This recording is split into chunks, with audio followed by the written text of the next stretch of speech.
आज का हमारा टॉपिक है बउआ जी पार्टिसिपल। इन्फिनिटिव हो गया था क्लासरूम में, उसके बाद जेरंड का कुछ हिस्सा क्लासरूम में हुआ, कुछ हिस्सा यूट्यूब वीडियो के द्वारा हुआ, और आज का हमारा हिस्सा है पार्टिसिपल। बहुत ही इम्पोर्टेंट सेक्शन है, ध्यान से इसको पढ़ना है।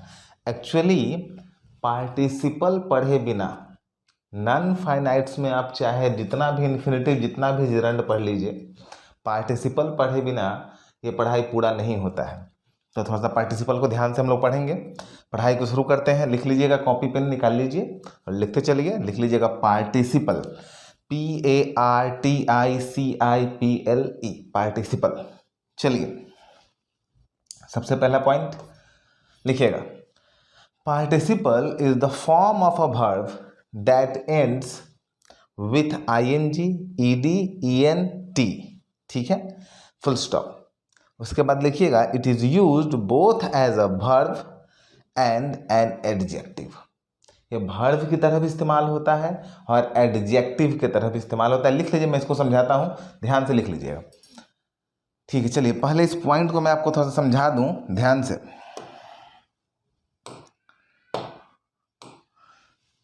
देखिएगा, 2 मिनट के लिए ध्यान यहाँ पे दीजिएगा। जैसे ये जो लिखा गया है ING, ED, EN और T, जैसे आप एक वर्ड ले लीजिएगा ड्राइव, तो ड्राइव का जो पहला रूप होगा वो हो जाएगा ड्राइव, दूसरा रूप जो हो जाएगा वो हो जाएगा ड्रोव, तीसरा रूप हो जाएगा ड्राइवन। ध्यान से देखा जाएगा तो इसका अंत EN से हो गया। ठीक है, चौथा रूप इसका हो जाएगा ड्राइविंग। हर एक चौथे रूप में हम लोग क्या लगाते हैं बउआ जी? ING लगाते हैं। देखिए यहाँ पे ING भी लग गया। और पांचवा रूप इसका हो जाएगा ड्राइव्स, DRIVES। तो यहाँ पे देखिए ING लग गया, EN लग गया। अब अगर मैं इसी क्वेश्चन में, मतलब ये जो एग्जाम्पल है, इसी एग्जाम्पल पे अगर मैं बउआ जी दूसरा वर्ड ले लेता हूँ बर्न, तो बर्न का दूसरा रूप बउआ जी क्या हो जाएगा? बर्न्ट। तीसरा रूप बउआ जी क्या हो जाएगा? बर्न्ट। तो देखिए लास्ट में T लग गया, तो यहाँ पे दिया गया है T। लेकिन अगर मैं एक वर्ड ले लेता हूँ डिसअपॉइंट, तो डिसअपॉइंट का तीसरा रूप क्या हो जाएगा? दूसरा डिसअपॉइंटेड, क्या लग जाएगा? ED। तो वही एग्जाम्पल के तौर पे दिया गया है कि जेनरली ING लगता है, ED लगता है, EN लगता है या T लगता है। हालांकि कुछ वर्ड्स एक्सेप्शन हो सकते हैं, जैसे अगर आप गो लीजिएगा तो गो, वेंट, गॉन होता है। ठीक है, तो आपका गॉन का स्पेलिंग क्या होगा? GONE। तो कोई बोले कि NE नहीं लिखा है, तो ये एक जनरल वर्ड्स लिख दिए गए हैं। ऐसे आपको पता होना चाहिए कि वर्ब 3 और वर्ब 4 क्या होता है? पार्टिसिपल होता है। वर्ब 3 को क्या बोलते हैं? Past participle. वर्ब 4 को क्या बोलते हैं? Present participle. तो समझाने के लिए है, फिर से ध्यान से समझ लीजिए एक बार। सबसे पहले जिसका डेफिनेशन दिया गया, ध्यान से देखा जाएगा, participle is the form of a verb that ends with ING, ED, EN और T। आम तौर पे ये इससे अंत होता है। ऐसा कोई मतलब संविधान में लिखा हुआ नियम नहीं है, कुछ वर्ड्स इनके अलावा भी समाप्त हो सकते हैं। आपके दिमाग में होना चाहिए वर्ब का तीसरा रूप और वर्ब का चौथा रूप। ठीक है, यहाँ के बाद ये पॉइंट बउआ जी बहुत इंपॉर्टेंट दिया गया है, it is used both as a verb and an adjective. It is used both as a verb and an adjective. ये पॉइंट लिख लीजिए, मैं आपको समझाऊंगा, आगे आपको समझ में आएगा। थोड़ा देर के लिए समझिएगा, पहले कॉन्सेप्ट लेना बहुत जरूरी है। जब तक पार्टिसिपल का कॉन्सेप्ट नहीं लेंगे आपको परेशान करते रहेगा। तो कॉन्सेप्ट हम लोग इसका पहले ले लेते हैं बउआ जी 2 मिनट के लिए। यहाँ पे ध्यान दिया जाएगा, एग्जाम्पल्स मैं आपको समझाता हूँ पार्टिसिपल ये सब कहाँ से आया। चलिए मैं एक सेंटेंस यहाँ लिखता हूँ। ठीक है, I helped them get the address। ध्यान से देखा जाएगा, I helped them get the address। अगर कोई आपसे कहता है कि इस वाक्य में जो ये I है ये क्या है, तो बउआ जी आप बोलेंगे सब्जेक्ट है और प्रोनाउन है। हेल्प्ड जो है ये क्या है? वर्ब है। तो वाक्य में क्या होता है? एक सब्जेक्ट होता है तो एक वर्ब होता है, उसके बाद ऑब्जेक्ट होता है, तो देम क्या है? ऑब्जेक्ट है और ये प्रोनाउन है। ध्यान से बात को समझिएगा, बहुत इंपॉर्टेंट। अब कोई आपसे पूछेगा कि भाई साहब ये गेट क्या है, गेट क्या है? अब आप बोलेंगे कि वर्ब है, तो आपका जवाब यहाँ गलत हो जाएगा, क्योंकि अगर ऑब्जेक्ट के बाद वर्ब आएगा तो हर एक वर्ब का एक अपना सब्जेक्ट होना चाहिए। ध्यान से बात को सुनिएगा, हर एक वर्ब का एक अपना सब्जेक्ट होना चाहिए। वाक्य में लावारिस वर्ब नहीं पाया जाता है, ऐसा वर्ब संभव नहीं है जिसका कोई सब्जेक्ट ही नहीं होगा। तो अगर ये वर्ब है तो इसका सब्जेक्ट कहाँ है बउआ जी, जरा हमको बताइए। ये सब्जेक्ट वर्ब ऑब्जेक्ट तो आपका यूज़ हो गया, ध्यान से देखा जाएगा। ये सब्जेक्ट वर्ब ऑब्जेक्ट आपका हो गया बउआ जी यूज़। अब इसको आप यहाँ से हटा दीजिए। अब इस गेट का सब्जेक्ट कहाँ है? गेट के बाद यहाँ क्या लिखा गया है? The address. ये तो नाउन है, तो वर्ब के बाद जो आता है नाउन वो क्या होता है? ऑब्जेक्ट होता है। तो इसका सब्जेक्ट कहाँ है? मतलब गेट वर्ब नहीं है। अब गेट वर्ब नहीं है तो बचपन में तो इसका वर्ब 1 वर्ब 2 वर्ब 3 याद किए होंगे, गेटिंग भी पढ़े होंगे। तो गेट वर्ब नहीं है तो क्या है?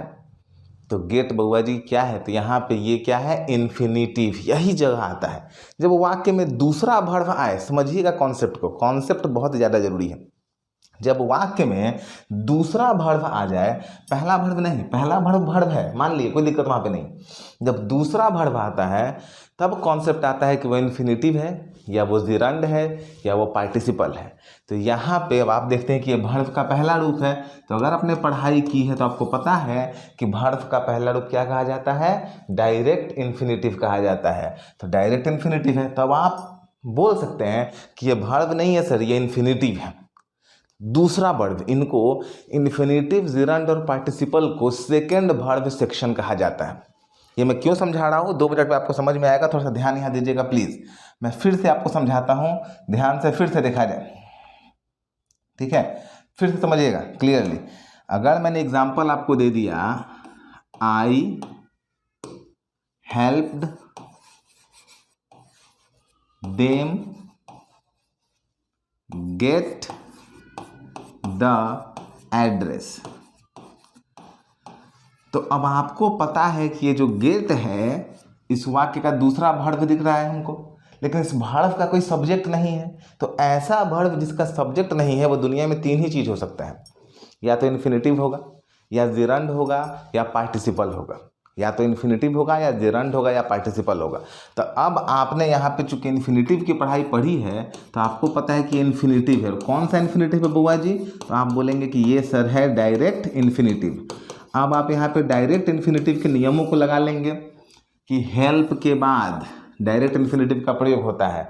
आप लोग को याद करवाया गया था, let, bid, make, help, see, feel, touch, hear के बाद एक्टिव वॉइस में डायरेक्ट इन्फिनिटिव का प्रयोग होता है। तो ये वाक्य पूरी तरह सही है। अब देखिए, चूंकि इन्फिनिटिव पढ़े तो समझ में आया। एक और एग्जाम्पल आपको देते हैं। अब अगर आपको दूसरा एग्जाम्पल दिया गया बुआ जी, ठीक है, ध्यान से देखा जाएगा। दूसरा example, I like playing cricket. ध्यान से देखा जाए, आई लाइक प्लेइंग क्रिकेट। अब आपको पता है भाई साहब, ये जो आई है ये सब्जेक्ट है, लाइक है ये वर्ब है, तो प्लेइंग क्या है? अगर प्लेइंग वर्ब है तो इसका सब्जेक्ट कहाँ है? तो फिर एक ऐसा वर्ब मिल रहा है जिसका सब्जेक्ट नहीं है। तो सब्जेक्ट नहीं है बउआ जी, तो ये तुरंत क्या हो जाएगा? जिरंड। क्योंकि आपने जिरंड की पढ़ाई पढ़ी है, आपको पता है ये जिरंड है। कौन सा जिरंड है? डायरेक्ट जिरंड, ठीक है।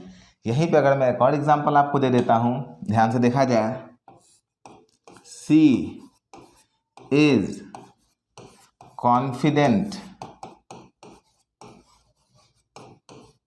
Of getting success. तो अब आपको पता है कि ऑफ के बाद ये गेटिंग क्या है? ये जिरंड है, क्योंकि आपको पता है प्रीपोजिशन प्लस जिरंड की आपने पढ़ाई पढ़ी है। तो आप शब्द को पहचान रहे हैं कि ये जो दूसरा भ्रम पैदा हो रहा है, ये जो दूसरा भ्रम हमारे दिमाग में आ रहा है वर्ब को लेके, वो वास्तव में क्या है? नॉन फाइनाइट्स हैं। या तो इन्फिनिटिव होंगे, या जिरंड होंगे, या पार्टिसिपल होंगे। तो इन्फिनिटिव और जिरंड आपने पढ़ लिया है। अब आपको पार्टिसिपल पढ़ना है। पार्टिसिपल पढ़े बिना पढ़ाई पूरी नहीं होती है। अब समझिएगा ध्यान से इसी पढ़ाई को पूरा करने के लिए मैं आपको ये समझा रहा था कि वास्तव में पार्टिसिपल आएगा कब एक्शन में। तो इन्फिनेटिव जिरंड या पार्टिसिपल एक्शन में कब आते हैं, जब वाक्य में दो वर्ब आपको दिखलाई पड़े। तो पहले वर्ब तक कोई टेंशन नहीं है, वो शुद्ध वर्ब है, कोई टेंशन हमको नहीं है। दूसरा वर्ब आएगा तो हमको देखना होगा कि वो क्या है, इन्फिनेटिव है, जिरंड है या पार्टिसिपल है, फिर कैसे नियम लगाएं। तो थोड़ा सा पार्टिसिपल जो है वो इन्फिनेटिव और जिरंड से ज़्यादा कॉम्प्लेक्स है, तो ध्यान यहाँ देना होगा। अभी तक तो समझ में आ गया होगा, कोई खास दिक्कत तो होना नहीं चाहिए। यही पॉइंट मैं यहाँ पे लिखवा रहा था, ध्यान से देखा जाएगा। हाँ, participle is the form of a verb that ends with ing, ed, en और t। ये point, it is used both as a verb and an adjective. इस पॉइंट को बस अभी पढ़ लीजिए, ध्यान में रखिए, आगे जब इसका यूज़ होगा तो आपको ये समझ में आ जाएगा।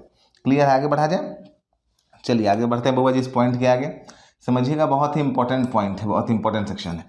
लिखिएगा types of participle, types of participle. ठीक है, लिख लिए। चलिए लिखिएगा, पार्टिसिपल तीन टाइप के होंगे आपके सामने, तीन टाइप के पार्टिसिपल आएंगे बाबा जी। पहला होगा पास्ट पार्टिसिपल जो वर्ब का तीसरा रूप है, चौथा होगा प्रेजेंट पार्टिसिपल जो वर्ब का चौथा रूप है, और तीसरा बाबा जी आएगा perfect participle having plus verb 3।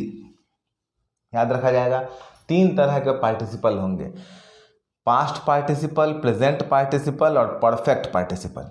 Past participle verb के तीसरे रूप को बोलेंगे, प्रेजेंट पार्टिसिपल वर्ब के चौथे रूप को बोलेंगे, और perfect participle having plus verb के तीसरे रूप को बोलेंगे। जान लीजिए, आगे सबका यूज होगा, अभी बस आप समझते चलिए।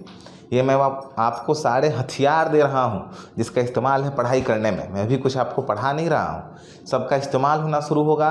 अगर इन सब बातों को दिमाग में रखेंगे तो तुरंत सवाल आपसे बनना शुरू हो जाएगा। क्लियर है बाबा जी? आगे बढ़ा जाए, चलिए चलिए लिखिएगा, it is used both as a verb and an adjective. ये वही पॉइंट है जो मैंने वहाँ पे आपको अंडरलाइन करवाया था, इसको फिर से नोट करके लिख लीजिएगा। It is used both as a verb and an adjective. जो पार्टिसिपल होता है यह वर्ब के रूप में भी दिखलाई पड़ता है और एडजेक्टिव के रूप में भी दिखलाई पड़ता है। लिख लीजिए, समझाता हूँ। चलिए एग्जाम्पल से समझेंगे तो ज़्यादा समझ में आएगा। लिख लिए होंगे।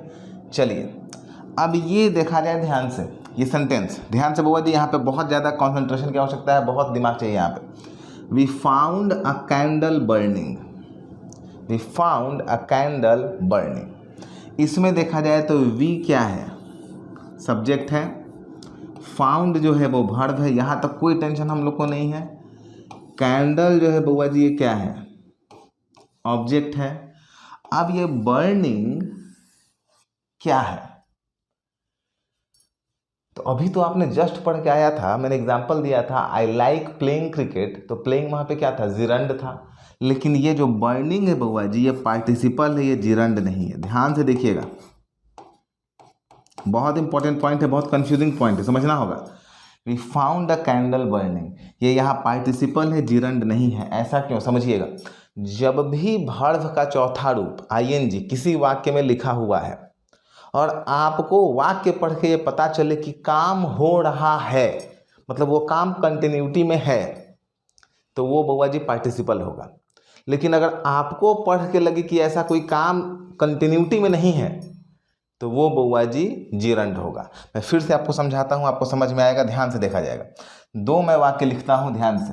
पहला वाक्य मैं लिखता हूँ वॉकिंग, ध्यान से देखा जाएगा, इज अ गुड एक्सरसाइज। समझिएगा, ये समझ जाएंगे ना तो सारा टेंशन खत्म हो जाएगा, आराम से आगे के कॉन्सेप्ट को समझ लेंगे। Walking is a good exercise, ठीक है, लिखा हुआ है। क्या इस वाक्य में टहलने का काम हो रहा है? क्या इस वाक्य में टहलने की क्रिया संपादित की जा रही है? क्या वो काम प्रोग्रेसिव है? नहीं, ये कोई काम हो नहीं रहा है। हो सकता है कोई ऐसे सोए बोल दिया होगा कि walking is a good exercise, टहलना एक अच्छा व्यायाम है। आदमी टहल नहीं रहा है, आदमी टहल नहीं रहा है। तो जब टहल नहीं रहा है और आईएनजी लिखा हुआ है, तो ये जो आईएनजी है बउआ जी ये क्या है, जिरंड। अब देखिए, अब मैं दूसरा एक वाक्य लिखता हूं, यहां पे आप लोग को ध्यान देना है। वॉकिंग, ध्यान से देखा जाएगा, in the park I found a coin. जरा इस वाक्य को पढ़िए। Walking in the park I found a coin. इसका अर्थ क्या आ रहा है बउआ जी? इसका अर्थ आ रहा है पार्क में टहलते हुए या टहलने के दौरान मुझे एक सिक्का मिला। क्या टहलने की क्रिया हो रही है या हो रही थी? क्या ये क्रिया हो रही थी? क्या ये प्रोग्रेसिव है? बिल्कुल प्रोग्रेसिव है। यहाँ बंदा टहल रहा था, ये हम लोग को पता है। यहाँ पे वो टहल रहा था कि सोया था कि बैठा था, हम लोग को पता नहीं है। तो जब कोई बंदा टहल रहा है तो ये जो वॉकिंग लिखा गया है बउआ जी, ये पार्टिसिपल है, ये जिरंड नहीं है।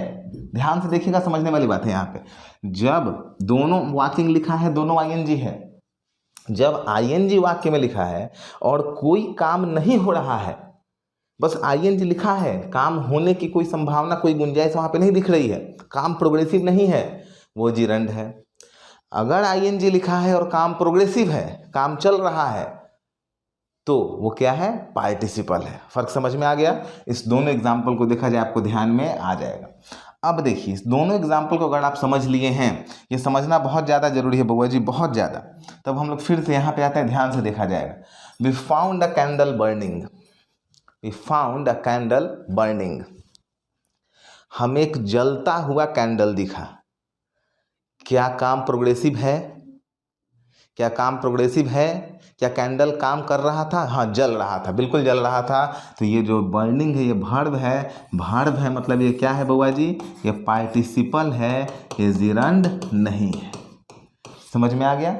अगर मैं बोलता हूँ आई लाइक प्लेइंग, बहुत इंपॉर्टेंट है बउआ जी, क्रिकेट।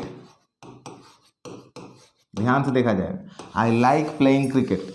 क्या मैं यहाँ पे खेल रहा हूँ? क्या मेरा काम प्रोग्रेसिव है? क्या काम चल रहा है? Is the work going on? No, यहाँ कोई काम नहीं चल रहा है। बैठे बैठे बोल दिया, पैसा थोड़े लगना है। बैठे बैठे बोल दिया कि हमको क्रिकेट खेलना पसंद है, काम चल नहीं रहा है। तो यहाँ जो वर्ब के बाद आपको दूसरा वर्ब दिख रहा है, ये वास्तव में क्या है बउआ जी? जिरंड। ये क्या है? जिरंड। लेकिन यहाँ जो वर्ब के बाद दूसरा वर्ब दिख रहा है, ये वास्तव में वर्ब है, ये काम कर रहा है। इसी वर्ब को हम क्या कहते हैं? पार्टिसिपल। क्या कहते हैं? पार्टिसिपल। अब देखिए 2 मिनट के लिए ध्यान से, 2 मिनट के लिए एग्जाम्पल आपको समझ में आ गया होगा। ये बर्निंग पार्टिसिपल है और ये प्लेइंग जो है वो जिरंड है, क्योंकि यहाँ कोई काम नहीं हो रहा है, यहाँ पे काम हो रहा है। क्लियर है? अब जब ये पॉइंट आप समझ गए हैं तो मैं थोड़ा सा पीछे आता हूँ। मैं बउआ जी थोड़ा सा पीछे आता हूँ और आपको मेरे पॉइंट समझाना चाहता हूँ। लिखिए, यहाँ पे देखिए क्या लिखा गया था। It is used both as a verb and an adjective. मतलब अगर वाक्य में वर्ब का तीसरा रूप या वर्ब का चौथा रूप वर्ब का या एडजेक्टिव का काम करेगा। वर्ब का कौन सा? पहला वर्ब कि दूसरा वर्ब? दूसरा वर्ब। पहला वर्ब नहीं, दूसरा वर्ब। सब्जेक्ट के ठीक बाद वाला वर्ब नहीं, वो तो वर्ब है। दूसरा जो वर्ब आएगा, अगर वो वर्ब का काम कर रहा है, मतलब काम को दिखा रहा है कि काम चल रहा है, जो वर्ब का काम है, तो वो पार्टिसिपल होगा। या अगर वो एडजेक्टिव का काम कर रहा है, वो भी एग्जांपल मैं आपको दूंगा तुरंत, तो भी वो पार्टिसिपल है। समझिएगा ध्यान से। इस पॉइंट में थोड़ा सा क्लियर हुआ आपको? मतलब एक वर्ब का तीसरा रूप या वर्ब का चौथा रूप, ये या तो वर्ब का काम करेंगे या एडजेक्टिव का काम करेंगे, तभी ये पार्टिसिपल माने जाएंगे। वाक्य में वर्ब कितना होता है? एक। उस पहले वर्ब के बाद जो दूसरा वर्ब आएगा, अगर वो भी काम का संपादित होना दिखलाने लगेगा, तो वो पार्टिसिपल माना जाएगा। जैसे कि हमारे इस एग्जाम्पल में हो रहा था, यहाँ वर्ब के बाद एक दूसरा वर्ब आया और ये काम का संपादित होना भी दिखला रहा है कि वास्तव में जो कैंडल है वो जल रहा था, तो ये पार्टिसिपल हो गया। लेकिन मैंने जो लिखा था आई लाइक प्लेइंग क्रिकेट, उसमें प्लेइंग कोई काम को दिखला नहीं रहा है, तो वो क्या था? जिरंड था। समझ में आया? चलिए, समझ में आ रहा होगा, नहीं आ रहा होगा तो एक और एग्जाम्पल से भी देखते हैं, समझ में आ जाएगा। चलिए अगले एग्जाम्पल पे आते हैं। ये बहुत समझने वाली पॉइंट है। A burning candle was extinguished. A burning candle, इस वाक्य में ध्यान से देखा जाए बुआ, दो वर्ब आपको दिखलाई पड़ेगा, एक ING यहाँ और एक वर्ब का तीसरा रूप यहाँ। तो ये तो बर्निंग कैंडल, ये तो पूरा सब्जेक्ट हो गया ना बुआ जी, और सब्जेक्ट के बाद ये वर्ब हो गया, तो ये तो वर्ब है ही। इसमें ये जो बर्निंग है, आप ध्यान से देखिए, ये सब्जेक्ट का ये आपका एडजेक्टिव का काम कर रहा है। कैसा काम कर रहा है? एडजेक्टिव का। संज्ञा के पहले आके जो संज्ञा की विशेषता बतलाता है उसको क्या कहते हैं? विशेषण, यानी कि एडजेक्टिव कहते हैं। एडजेक्टिव का काम है नाउन के बारे में कुछ बतलाना। तो ये बर्निंग जो है ये लिखा ING है, वर्ब के रूप में दिख रहा है, लेकिन काम कैसा कर रहा है? एडजेक्टिव का। तो एडजेक्टिव का काम कर रहा है, तो ये वर्ब है, जिरंड है कि पार्टिसिपल है? ये पार्टिसिपल है। यही पॉइंट यहाँ पे आपको लिखवाया गया था, सेम पॉइंट लिखवाया गया था कि अगर वो वर्ब हो या एडजेक्टिव हो तो दोनों क्या होगा? पार्टिसिपल। आप बोल सकते हैं कि ये क्या है? एडजेक्टिव है, यानी कि पार्टिसिपल है। क्लियर है? अभी बस आप पार्टिसिपल को पहचान रहे हैं, अभी आप सिर्फ पार्टिसिपल को पहचान रहे हैं। पहले पहचानना सीख लीजिए, सवाल तो खुद ही बना लीजिएगा, और इस पर क्वेश्चन जरूर आता है। अच्छा, एक और एग्जाम्पल देखते हैं ध्यान से। अगले एग्जाम्पल पे आते हैं। अ बर्न्ट पेपर वाज डिस्कवर्ड। इस वाक्य में आपको कितने वर्ब दिखेंगे? तो ध्यान से आप वर्ब को देखेंगे तो आपको दिखेगा, पहला वर्ब यहाँ बर्न्ट है, दूसरा है वाज डिस्कवर्ड। अब ये जो बर्न्ट है ये पेपर के पहले लिखा है, और ये पेपर की क्वालिटी को बतला रहा है, मतलब ये एडजेक्टिव का काम कर रहा है। तो वर्ब का तीसरा रूप या वर्ब का चौथा रूप जब एडजेक्टिव का काम करेंगे तो वो क्या हो जाएंगे? जब वो एडजेक्टिव का काम करेंगे तो क्या हो जाएंगे? पार्टिसिपल। तो इस वाक्य में पार्टिसिपल है? बिल्कुल है। कौन है वो? बर्न्ट। कौन है? बर्न्ट। ये दूसरा वर्ब होता तो भी पार्टिसिपल होता, या एडजेक्टिव है तो भी ये पार्टिसिपल है। समझिए मेरी बात को ध्यान से। एक और एग्जांपल लेते हैं, समझ में आपको आएगा। ध्यान से इसको समझना बहुत ही ज़्यादा जरूरी है। He returned disappointed. He returned disappointed. ये पार्टिसिपल है या नहीं है? ध्यान से आपको देखना है। तो आपको देखना है कि वाक्य में ये बउआ जी सब्जेक्ट है और ये बउआ जी वर्ब है। सब्जेक्ट और वर्ब हो गया, उसके बाद वर्ब का तीसरा रूप आया है, ये वर्ब का तीसरा रूप आया है। तो सब्जेक्ट वर्ब के बाद जो एक्स्ट्रा वर्ब आया है वो क्या होना चाहिए? और बस ये देखिए कि कोई काम हुआ है कि नहीं हुआ है। He returned disappointed. डिसअपॉइंटेड एक स्टेट है कि नहीं है? वर्ब स्टेट को दिखलाता है कि नहीं दिखलाता है? वर्ब स्टेट को दिखलाता है। तो ये क्या हो गया? पार्टिसिपल हो गया। ये सब्जेक्ट है, ये वर्ब, और ये तीसरा क्या है? पार्टिसिपल है। ध्यान से देखा जाएगा, वर्ब का तीसरा रूप या वर्ब का चौथा रूप अगर एडजेक्टिव का काम करेंगे तो पार्टिसिपल तो हो ही जाएंगे। अगर वर्ब का तीसरा रूप या वर्ब का चौथा रूप सेकेंड वर्ब का काम करेंगे तो भी ये क्या हो जाएंगे? पार्टिसिपल। इसको सब्जेक्ट की आवश्यकता कई बार नहीं होती है। अगर ये पार्टिसिपल है तो कोई कहे कि इसका सब्जेक्ट कहाँ है, तो आप बोल सकते हैं कि इसका सब्जेक्ट हिडन रखा जा सकता है, या पार्टिसिपल को सब्जेक्ट की आवश्यकता नहीं होती है। इसी पे तो आगे हम लोग क्वेश्चन बनाएंगे। अभी सिर्फ समझिए, सिर्फ समझने वाला पॉइंट है, बहुत इंपॉर्टेंट पॉइंट चल रहा है बुआ जी। एक और एग्जाम्पल देखा जाए, इफ देयर इज। चलिए ध्यान से देखा जाएगा, इसमें पार्टिसिपल दिख रहा है आपको? ये तो इजीली आपको अगर पढ़ेंगे तो समझ में आ जाएगा। हैविंग प्लस वर्ब 3 जहां दिख जाएगा ये क्या हो गया? Perfect participle. Perfect participle. तो बिल्कुल इसमें भी पार्टिसिपल है। तो 3 तरह के पार्टिसिपल आपको देखने को मिलेंगे। सबसे पहला आपको मिलेगा पास्ट पार्टिसिपल, दूसरा प्रेजेंट पार्टिसिपल, तीसरा परफेक्ट पार्टिसिपल। मैं कुछ और एग्जाम्पल से लेके आपको समझाता हूँ, आपको समझ में आएगा। ध्यान से यहाँ देखा जाए। चलिए मैं एक सेंटेंस अगर लिखता हूँ यहाँ पे, ठीक है। I ordered steamed rice. Restaurant वगैरह में जाते हैं तो हम लोग स्टीम्ड राइस ऑर्डर करते हैं। तो इस वाक्य में आई जो है ये सब्जेक्ट है, ऑर्डर जो है ये वर्ब है, राइस जो है ये ऑब्जेक्ट है और साथ में नाउन है। इस नाउन के पहले एक स्टीम्ड, ये वर्ब का तीसरा रूप लिखा गया है, ये क्या है? पार्टिसिपल। पहचान लिए? ये पार्टिसिपल है। चलिए एक और एग्जांपल लेते हैं। आई ordered a steaming cup of tea. I ordered a steaming cup of tea. अब ध्यान से देखा जाएगा, आई जो है ये सब्जेक्ट है, ऑर्डर जो है ये वर्ब है, कप ऑफ टी ये ऑब्जेक्ट है। इस ऑब्जेक्ट के पहले ये जो वर्ब फोर लिखा गया है ये कैसा काम कर रहा है? एडजेक्टिव का काम कर रहा है। तो ये भी क्या है? एडजेक्टिव है। तो ये क्या है? पार्टिसिपल। मतलब वर्ब थ्री या वर्ब फोर दोनों एडजेक्टिव का काम कर रहे हैं, तो वो क्या है? पार्टिसिपल। चलिए अब एक दो और एग्जाम्पल मैं आपको देता हूँ। आई enjoy reading books। ध्यान से देखा जाएगा, आई इंजॉय रीडिंग बुक्स, मैं किताबें पढ़ना इंजॉय करता हूँ। ये सब्जेक्ट है, ये वर्ब है, ये ऑब्जेक्ट है। आई इंजॉय बुक्स ये लाइन है। ये रीडिंग जो है बउआ जी ये जिरंड है या पार्टिसिपल है? सोच के आपको जवाब देना है। ये जो रीडिंग लिखा है ये जिरंड है या पार्टिसिपल है? ये है जिरंड। क्या ये बुक्स के बारे में कोई जानकारी दे रहा है? 2 मिनट के लिए यहाँ पे ध्यान दीजिएगा। यहाँ तो स्टीमिंग कप ऑफ टी का अर्थ क्या है? एक ऐसा चाय का कप जिसमें से धुआं निकल रहा है।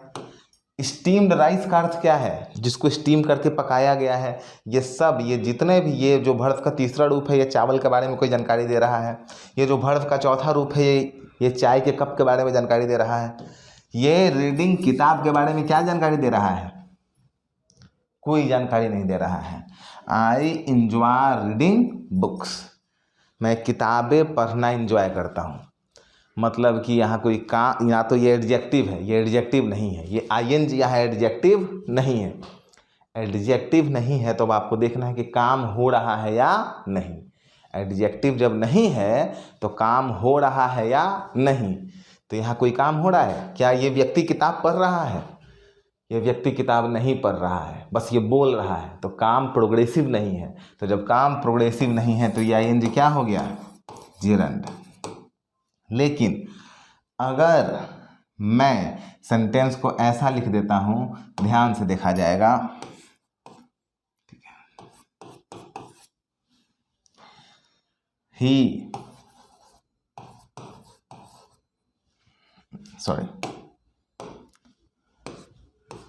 I saw him playing। I saw him playing, मैंने उसे खेलते हुए देखा। ध्यान से देखिए, यहाँ पे फिर आईएनजी लिखा है। क्या खेलने का काम जारी है या नहीं है? खेलने का काम हो रहा है या नहीं हो रहा है? तो बिल्कुल खेलने का काम हो रहा है। काम कंटिन्यूटी में है। तो जब काम कंटिन्यूटी में है तो ये जिरंड है कि पार्टिसिपल है? ये बउआ जी पार्टिसिपल है। जिरंड काम को नहीं दिखलाता है। जिरंड सिर्फ बात बोल देता है, काम होता नहीं है वहाँ पे। पार्टिसिपल में काम हो रहा होता है। तो या तो वर्ब थ्री या वर्ब फोर एडजेक्टिव का काम करेंगे, या ये काम होने को दिखलाएंगे। जैसे डिसअपॉइंटेड था वो दिखलाई पड़ रहा था, खेल रहा है ये दिखलाई पड़ रहा है, तो भी ये पार्टिसिपल होते हैं। तो सबसे पहला काम है पार्टिसिपल को पहचानना कि वाक्य में कौन पार्टिसिपल है, कौन जिरंड है। तो मेरे ख्याल से अभी तक आपको समझ में आ गया होगा। नहीं तो वीडियो को दोबारा तिबारा बैक करके बार बार करके उसको देखिएगा, फिर भी समझ में नहीं आया कमेंट कीजिएगा। अगर पार्टिसिपल समझ में नहीं आएगा बउआ जी, बस ये इसको समझना है, पार्टिसिपल पहचान लेना। इसका सवाल 100% एग्जाम में आएगा। हमको याद है ऑन एन एवरेज जो बच्चे सवाल करते हैं हम लोगों से, तो उसमें हर 2-3 दिन पे बच्चों के पास पार्टिसिपल का क्वेश्चन जरूर रहता है, जिसको वो लोग नाउन वर्ब में कंफ्यूज रहते हैं, जिरंड में कंफ्यूज रहते हैं कि उसी का क्वेश्चन है या पार्टिसिपल का होता है। तो सबसे पहले पार्टिसिपल को पहचानना सीख लीजिए, उसके बाद नियमों को देखेंगे। अब ये एग्जाम्पल जो आपके सामने दिया गया है, आई सॉ हिम प्लेइंग, इसी पे मैं आगे की पढ़ाई आपको पढ़ाऊँगा। यहाँ तक क्लियर है पढ़ाई? तो ठीक है, आगे चला जाए। चलिए, एग्जाम्पल्स मेरे ख्याल से क्लियर होने चाहिए। अब अगला पॉइंट नोट करके लिखिएगा। नोट बहुत इंपॉर्टेंट पॉइंट है बउआ जी। अगला पॉइंट नोट करके लिख लीजिएगा, बहुत इंपॉर्टेंट पॉइंट है, लिखिएगा। Present participle should be used only to express an action which coincides with the action of the finite verb। लिख लीजिए, समझाता हूँ। इसके कहने का अर्थ है कि अगर कोई वाक्य लिखा गया है, उस वाक्य के बाद एक दूसरा वाक्य लिखा गया है जो कि वर्ब से स्टार्ट है, तो वो सिर्फ और सिर्फ प्रेजेंट पार्टिसिपल होना चाहिए। कब? जब वो दोनों काम एक साथ हो सकते हैं। समझ में नहीं आया? मैं फिर समझाता हूँ, एग्जाम्पल से समझाता हूँ, ध्यान से। ये लिख लिए, चलिए फिर समझिएगा। Present participle should be used only to express an action which coincides with the action of the finite verb. समझिएगा, एग्जाम्पल देखा जाए। यहाँ लिखा गया है बुआ जी, he left for Mumbai on Monday. पहला घटना, वह मुंबई के लिए मंडे को निकला। रीचिंग देयर ऑन ट्यूसडे, और ट्यूसडे को पहुंच गया। क्या ये दोनों घटनाएं एक साथ हुई? क्या सोमवार को एक ही समय पे वो निकला और क्या उसी समय पे वो पहुंच गया? ये संभव नहीं है। इसी को बोलते हैं कोइंसाइड्स।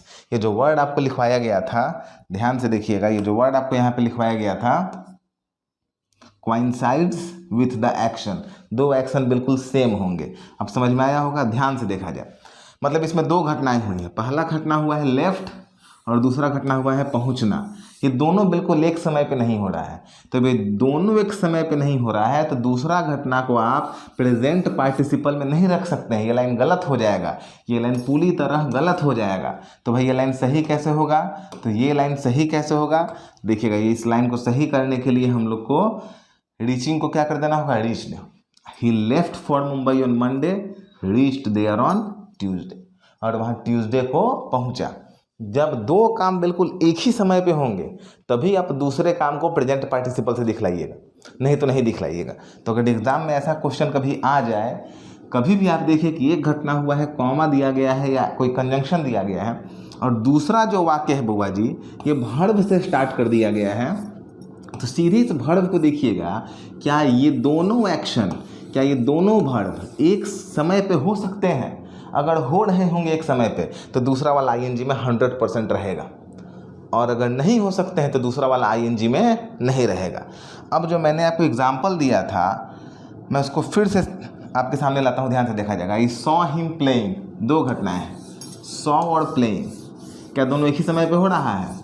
क्या जिस समय मैं उसे देख रहा हूँ क्या उसी समय वो खेल रहा है? बिल्कुल। तो ये दोनों जब एक साथ एक समय पे हो सकते हैं तो ये दूसरा वाला आईएनजी में होगा और ये पूरी तरह सही है। अब एक क्वेश्चन मैं आपको देता हूँ, आपसे बनना चाहिए। ही answered my call driving through the traffic. मैं आपसे कहता हूं कि देखिए क्या ये लाइन सही है या गलत है। आप क्या देखेंगे? ही एंसर्ड माई कॉल, पहले एंसर्ड, ये पहला वर्ब है एंसर्ड, ठीक है। दूसरा वर्ब कौन सा है? ड्राइविंग। तो क्या वो कॉल का आंसर और ड्राइविंग एक ही समय पे हुआ होगा? ड्राइव कर रहा होगा उसी समय मेरे कॉल का आंसर दिया होगा। ये काम एक साथ हो सकता है कि नहीं हो सकता है? बिल्कुल हो सकता है। पढ़ के देखिए, ही आंसर्ड माई कॉल, उसने मेरे कॉल का जवाब दिया driving through the traffic while he was driving through the traffic, जब वो ट्रैफिक से निकल रहा था, एक ही समय पे हुआ होगा। तो ये आईएनजी बिल्कुल क्या है? सही है, इसमें कोई दिक्कत नहीं है। लेकिन अगर मैं आपको एक सवाल दे देता हूं, ध्यान से देखा जाएगा। I left the office reaching there on time. क्या ये लाइन गलत है या सही है? ध्यान से देखिएगा। लेफ्ट और रीच, REACH, ये आर है, आपको नहीं लगेगा लेकिन है। लेफ्ट और रीच, क्या जिस समय ऑफिस छोड़ा होगा उसी समय पहुंच गया होगा? भूत है जी, ऐसा तो नहीं होगा ना। तो नहीं होगा तो यहाँ रीचिंग संभावना नहीं है, ये लाइन क्या है? गलत है। अब जब गलत है तो क्या होगा? तो जिस फॉर्म में ये वर्ब उसी फॉर्म में लिख देंगे, रीच्ड लिख देंगे। सिंपल, समझ में आया? तो अगर आपको कभी दिखलाई पड़ रहा है कि दो क्लॉज है, दूसरा जो क्लॉज है वो वर्ब के किसी रूप से स्टार्ट है, ठीक है, तो समझ लीजिएगा कि वो आईएनजी में तभी हो सकता है जब वो पहले वर्ब के साथ कॉन्साइड्स करे, कोइंसाइड, एक ही समय में दोनों काम हो रहा होगा तभी होगा, अन्यथा नहीं होगा। इस पे बहुत क्वेश्चंस एग्जाम में देखने को मिलते हैं। अभी जो आपने पढ़ा ये था पार्टिसिपल का मात्र 20%। 80% पार्टिसिपल की पढ़ाई बाकी है, ज़्यादा नहीं है, कॉन्सेप्ट बाकी है 80%, जिस पे क्वेश्चन एग्जैक्ट आएंगे। इसी पढ़ाई को लेके मैं आगे बढ़ूंगा और हम लोग पार्टिसिपल पूरी तरह बना लेंगे, लेकिन बहुत इंपॉर्टेंट पढ़ाई बाकी है। वीडियो ऑलरेडी लंबा हो गया है, 35-36 मिनट का हो गया है, तो अपलोड करने में भी समय लगेगा। बहुत कष्ट है जीवन में जब आदमी ऐसे वीडियो पे पढ़ाता है। तो क्लासरूम होता तो जो फ्लो आया था ना, इस फ्लो में मैं पूरा पार्टिसिपल ख़त्म कर देता, लेकिन कोई बात नहीं। इसको आप लोग अच्छे से देख लीजिएगा, समझ लीजिएगा। समझ में आया तो कमेंट जरूर कीजिएगा बउआ जी। अगर ये समझ में नहीं आया होगा ना तो अगला पार्टिसिपल पढ़ा के उसको बर्बाद कर देना होगा। इससे अच्छा कि मैं उसको बर्बाद नहीं करूँगा, इसको दोबारा वीडियो बनाऊँगा, इसको अच्छे से समझाऊँगा। तो पहले समझिएगा, अगर ये समझ में आ गया होगा तो अगले वीडियो में मैं पार्टिसिपल को समाप्त कर दूँगा, फिनिश कर दूँगा। पार्टिसिपल बहुत इंपॉर्टेंट है, बिना पार्टिसिपल पढ़े इन्फिनेटिव और जिरंड की पढ़ाई पूरी तरह बर्बाद हो जाती है। और कमेंट किया कीजिए आप लोग भाई, ऐसे कमेंट नहीं करते हैं, बतलाते नहीं। कुछ लोग हैं जो कि बहुत अच्छे से पढ़ाई कर रहे हैं, कुछ लोग तो लगता है जैसे कमेंट में उनका पैसा खर्च हो रहा है। काहे जी ऐसा जाति का है टीचर के साथ? हाँ बताइए आप लोग, महाराज ऐसे एक्सपेक्टेशन नहीं रहता आप लोगों से। हाँ? आप लोग मतलब जितना क्लास में जैसे इंथुजियाज्म दिखाते हैं वैसे दिखाया कीजिए ना जी। चलिए अब बाकी पढ़ाई अगले वीडियो में। तब तक के लिए आपके लिए कुछ वर्क है, ये वर्क कीजिएगा, ठीक है। ये तो बतला दिया गया। अगला हमारा टॉपिक होगा बउआ मिस रिलेटेड या अनरिलेटेड पार्टिसिपल्स। इसी को पढ़ के हम लोग पढ़ाई को फिनिश करेंगे पार्टिसिपल का। ये लिख लीजिएगा और एक क्वेश्चन है आपके लिए, ये दोनों सेंटेंस लिख लीजिए और आपको मुझे कमेंट में बताना है कि ये हो गया बउआ जी सेंटेंस ए और ये हो गया सेंटेंस बी। इस दोनों में से ए सही है या बी सही है या दोनों सही है या दोनों गलत है। आपको मुझे कमेंट करके बतलाना है कि ए सही है या बी सही है या बोथ सही है या नन सही है। आपको कमेंट करके बतलाना है। अगर ये आप समझ लीजिएगा और सही कर दीजिएगा तो पार्टिसिपल पढ़ने में मज़ा आ जाएगा बउआ, आगे बहुत आराम से मक्खन की तरह बन जाएगा। तो ये वर्क आप लोग के लिए है, कमेंट करके बतलाइए, नहीं कीजिएगा तो पाप लगेगा आप लोग को, ठीक है। मिलते हैं अगले वीडियो में, इंतज़ार कीजिए। और सेट 3 मैंने वो जो टेलीग्राम चैनल है उस पर भी और फेसबुक पे भी दे दिया है, तो सेट 3 को सॉल्व कीजिए, उसके मार्क्स को बताइए। सेट 3 थोड़ा सा इजी है, उसका डिस्कशन वीडियो भी जल्द आ जाएगा। मिलते हैं अगले क्लास में। Thank you very much, have a nice day.